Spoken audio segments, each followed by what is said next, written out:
What's going on, everyone? So D'Angelo Russell and Austin Reaves really create this redundancy in the backcourt, right? Both players are very similar. Both players kind of provide a lot of the same needs that the Lakers have. So you kind of are in this position where you need to move one of them out of the starting unit. Whether it's trading D'Angelo Russell, because we know that they're not going to trade Austin Reaves. The Lakers value Austin Reaves as if he's prime Michael Jordan. I like Reaves a lot. I don't believe you just trade Reaves just to trade Reaves, but when a guy like DeJounte Murray is available and you could get him for Austin Reaves, I think you do that all day.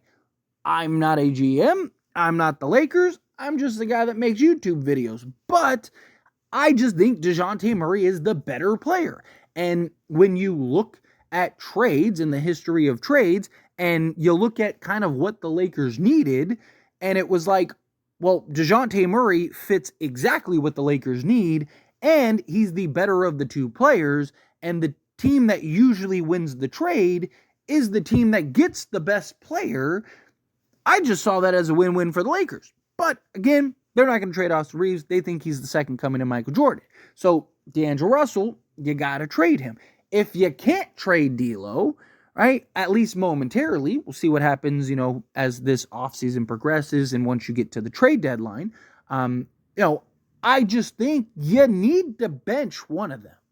And the problem is we've seen D'Angelo Russell does not respond well to coming off the bench, right? And now some people might look at it and go, who cares how he feels? Who cares if he's, sensitive about it or doesn't like it, right?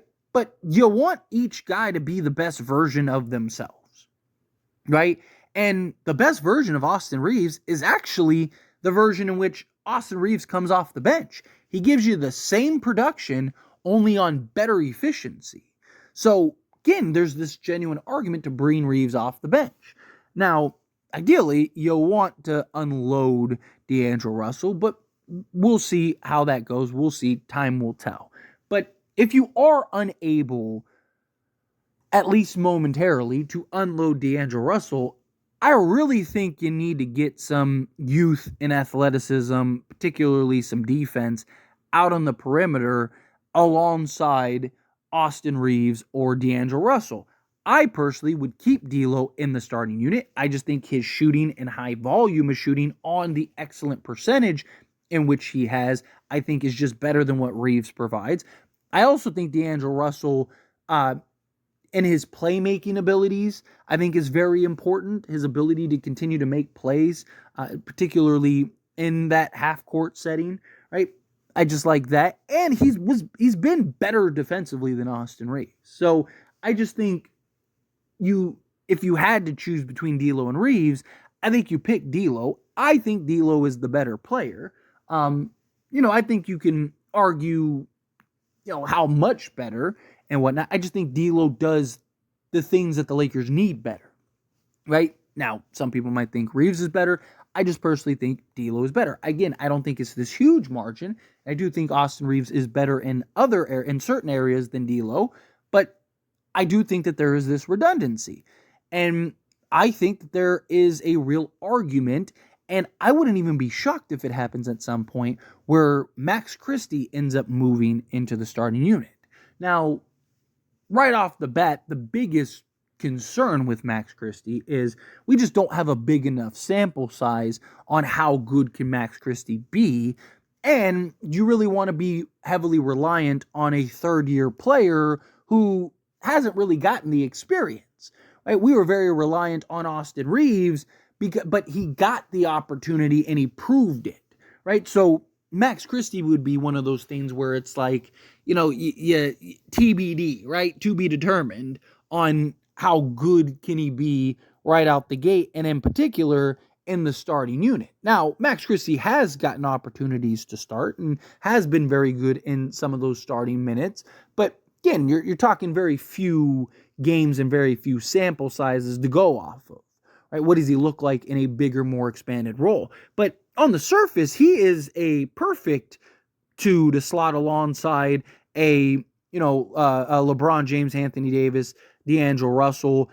I would still probably go with a Jared Vanderbilt. That's just me personally. But if you do stick with Rui, again, it just gives you some more athleticism and defense out on the perimeter. Like most of the Lakers' 5-man lineups, like the best 5-man lineups, all included Max Christie. Right? Our best was still like Jared Vanderbilt and stuff in the unit, but it was just such a small sample size. But Max Christie, like, had some of our best units. He is your prototypical 3-and-D guy.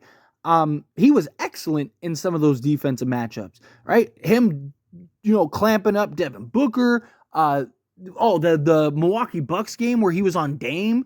He was excellent in that game. You just look at some of the matchups he's had and some of the assignments he's had, and he's held his own and held his own well.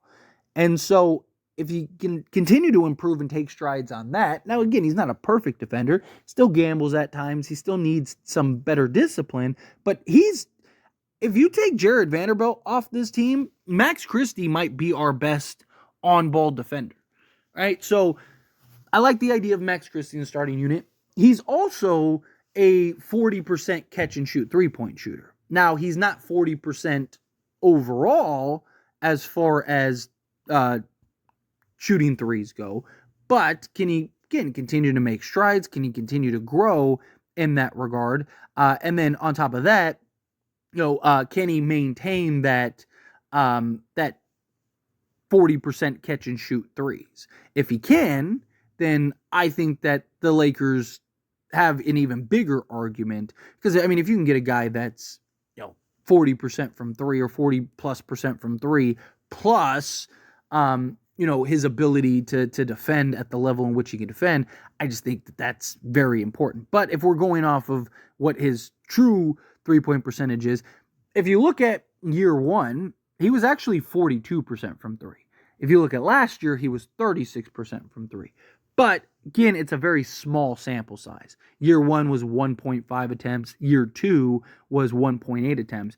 And he made exactly 0.6 attempts both years. So just something to keep in mind. But again, obviously, you're looking to trade D'Angelo Russell, which, look, I almost think you're better off trading Austin Reaves and keeping D'Lo, personally. Now, again, I know a lot of people, when I talk about this stuff, go, oh, you just really just don't like Reaves.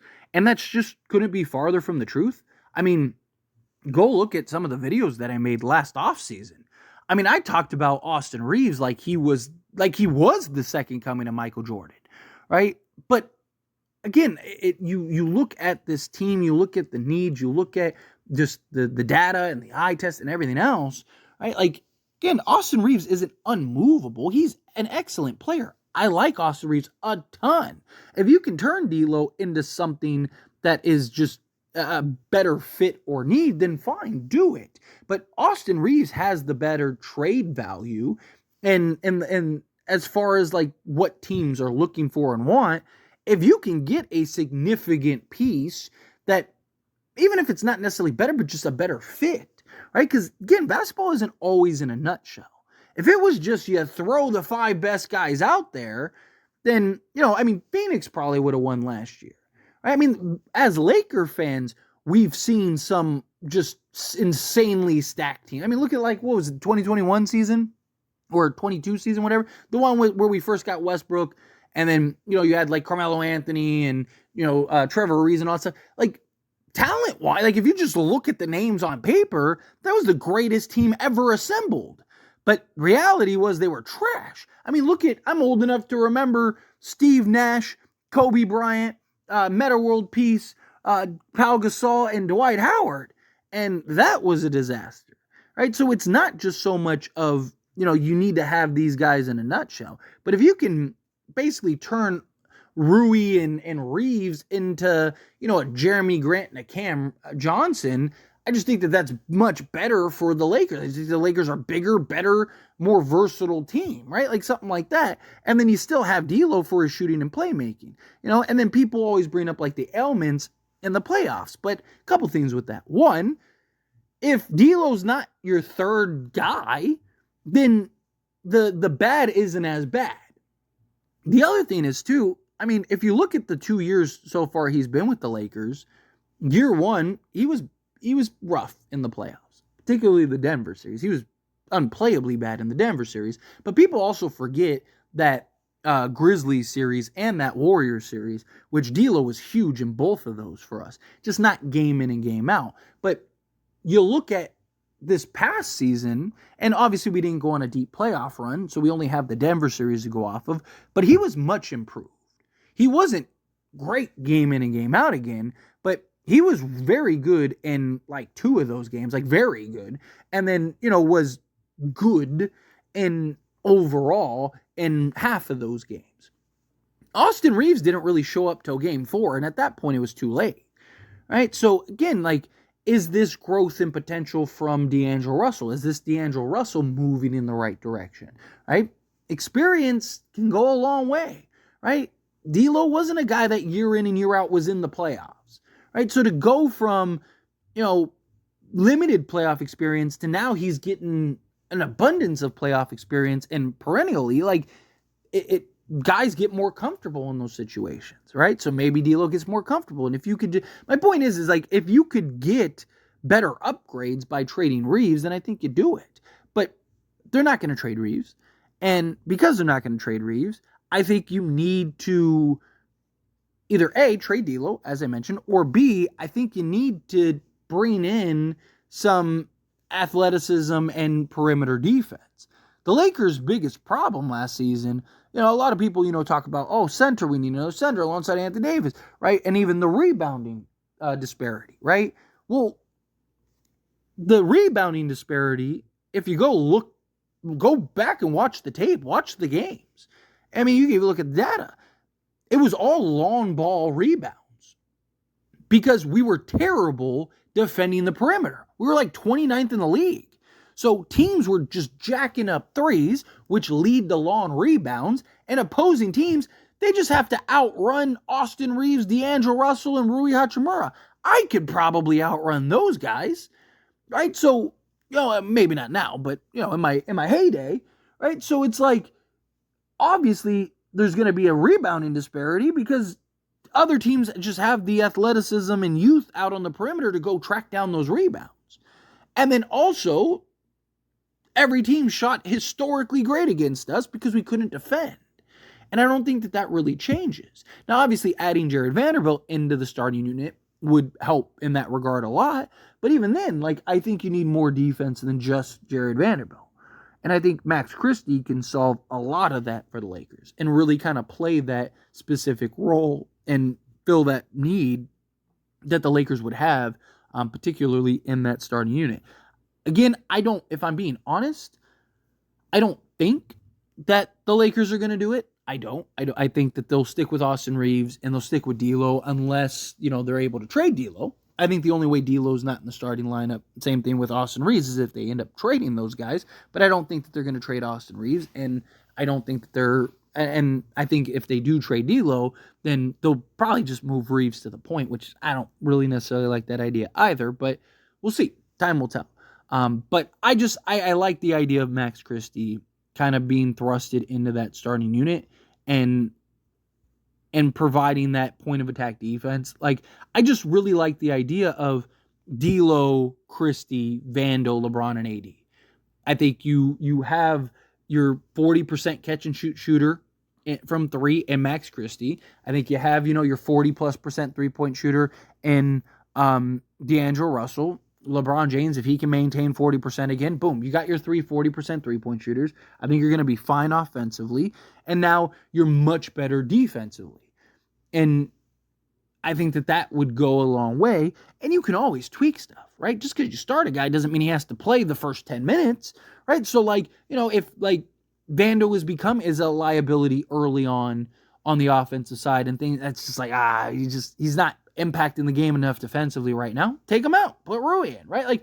I think you can have the mix and match. But I think to start and close the games, I think in particular, kind of want Max Christie for his two-way play and ability. And again, at some point, you're going to need to start Max Christie, right? If he's going to be the guy that the Lakers are anticipating him to be, at some point, he's going to be your starting 2. So why not just kind of do that now? But anyway, as always, this is a discussion. I pass the question on to you. Let me know your thoughts and opinions down in the comments below. What do you think? How do you feel? What are your thoughts? Do you think, yes, got to start Max Christie in the starting unit? Do you think no? Stay away from that. Just keep it as is. Again, however you feel, whatever your thoughts are, I'd love to hear it. So let me know down in the comments below. That being said, if you haven't liked this video, hit that like button. Helps me a lot. We enjoy these types of videos, and I truly appreciate it. Not subscribe channel, hit that subscribe button. Turn on the bell notifications. Appreciate y'all. See you in the next one. Thank you.